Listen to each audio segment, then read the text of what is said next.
Have you ever had a really good cry that you somehow felt embarrassed or overly exposed after? Or have you ever cried around other people, triggered by something totally reasonable, but then you felt compelled to apologize or you felt guilty about crying or bashful about it? Well, we're going to change all of that today. Hey, this is Taylor, and welcome back to episode 12 of the Tailored Metaphor. And today we're going to talk all about crying because right now, and after this crazy year we've had, I think a lot of people have cried, or a lot of people have wanted to cry. And particularly in the last couple of weeks with the election, people have been crying for a lot of different reasons. Maybe they are joyful about the result, or they're just relieved and they're just having this cathartic release because it's all over finally, or they're sad because of the outcome. But either way, there's so many emotions that are coming out, so many emotions that need to be relieved. And the thing with crying is that there's a massive stigma that's been assigned to it over the years because we are taught, especially men are taught from a young age and from history, that crying or showing any kind of emotional release of any kind is a weakness. It does not mean that we are men. It doesn't mean that we are strong people. And that goes for both sides, but we're taught that it's a weakness. But at the same time, crying is actually such a healthy and natural and normal process that our body needs. Because think about it, when our emotions get all built up, our body has this natural response where to release those emotions physiologically, physically. And it actually creates that sense of relief from pressure of whatever emotions you might have been feeling. And so people are caught in this kind of dichotomy between, is it okay to cry? Do I feel embarrassed when I cry? Should I not cry? Do I look ugly when I cry? Like, what kind of show am I putting on? Versus how healthy it is and how good it actually feels to cry. And we'll talk more about that in a minute, but the way I want you to think about crying is like a tea kettle. And when you boiled water to mix with tea, the steam escaping makes this horrifying, screeching, high-pitched, super loud noise.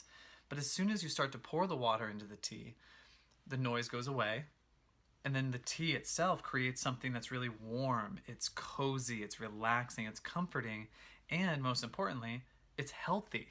Tea's good for you. And so these are the two sides of the argument, okay? Crying can cause a scene. Let's be honest. It can make a lot of noise. It can sound different depending on who's crying and how they're crying.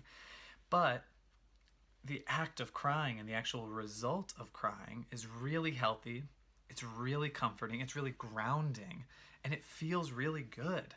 There is always a positive sensation associated with it, even if psychologically there isn't. And so that's the debate. Now, a distinction I want to make, though, is that both when like the water is boiled and the tea is making that, or the water is making that screeching noise, similar to the scene that somebody might be making when they're crying, or the noise that they're making when they're crying, that's short term. That's very short-lived. That doesn't last a very long time.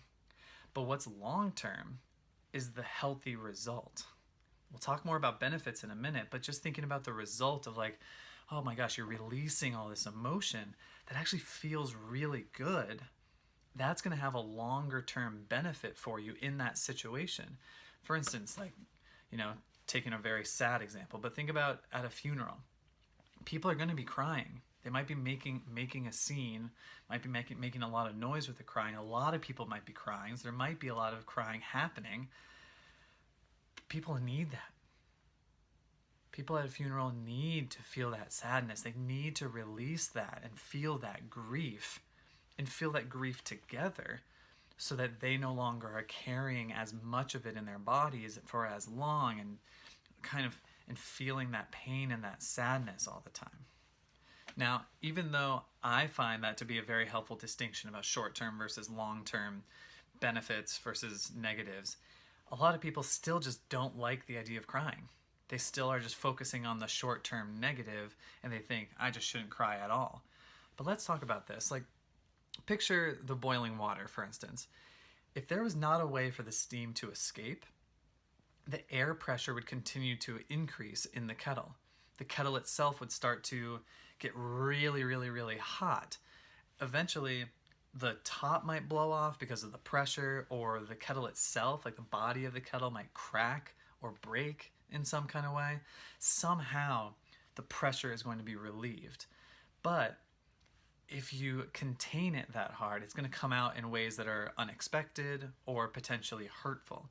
And so think about that with crying. If you suppress your feelings, the feelings that you want to cry about and release, it's just going to build up more and more pressure inside you. It's kind of like stress.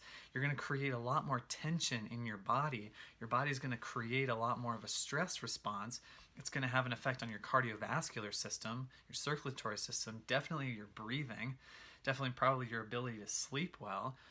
And if you're in a constant stress response, then you're not going to be eating as well. But similar to the tea kettle, other than body impact or body damage that you might experience, you might release that emotion in a really negative and hurtful way. It might come off as this massive explosion of anger or irrational anger instead of normal and healthy sadness, because you've been bottling it up for so long that it explodes out instead of just coming out very naturally as crying.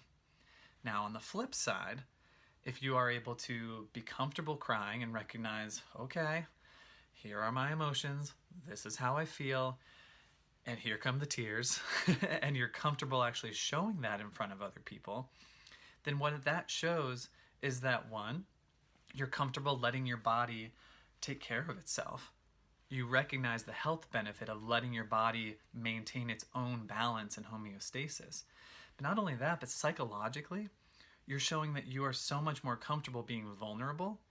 You're so much more comfortable, you're more self-assured to express yourself. You're so much more confident in expressing your emotions and your feelings to other people, whether you meant to or not. And more importantly, this leads to higher confidence in yourself, that you know how to take care of yourself, but also that your emotions matter. And what you have to share, what you have to express, or what you have to say or feel has value.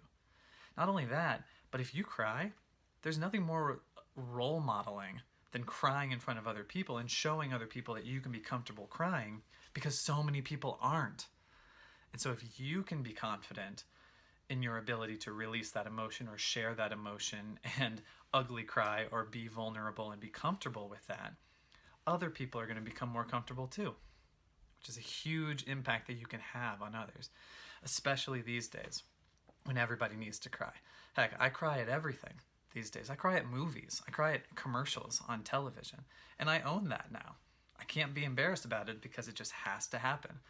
And so if you're able to ask yourself, everybody's on this different spectrum about their comfort with crying, and everybody believes different things and feels different things.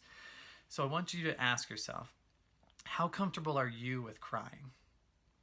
Like kind of physically, like if something very reasonable triggers your emotions, do you like crying? Are you comfortable being like, okay, gotta cry, this is gonna happen?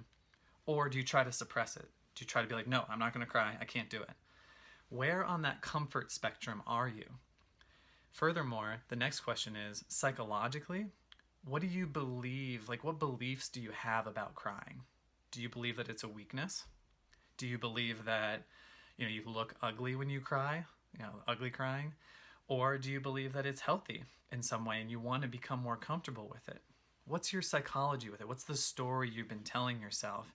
And what do you want from crying? Like, do you have a goal of becoming more comfortable with crying because you're feeling so many emotions this year?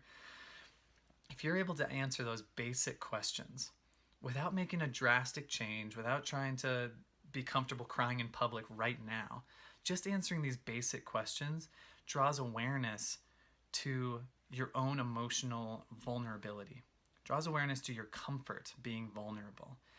And if you're able to do that, that's the starting point for you to focus more on your emotional needs compared to, or instead of, listening to society's opinions about your emotions and its opinion about whether or not it's okay for you to cry and relieve your emotions. So focusing on your emotional needs is what we all have to do. We all have very unique needs. We all have completely different bodies. emotional temperaments, especially this year, we're all affected in so many different ways. You have to be able to get to a point where you can focus on your emotional needs so that you can take care of yourself going forward. Please don't forget to subscribe to this channel for more videos and episodes like this every single week. And please comment below. Tell me what your experience of crying is like. I already shared it with you. I love crying. I've gotten to a point where I welcome it. I'm triggered all the time somehow. And so please let me know what the experience is like for you. I'm happy to talk about it with you going forward. But in the meantime, take care of yourself, be kind to yourself and others, and I'll talk to you soon.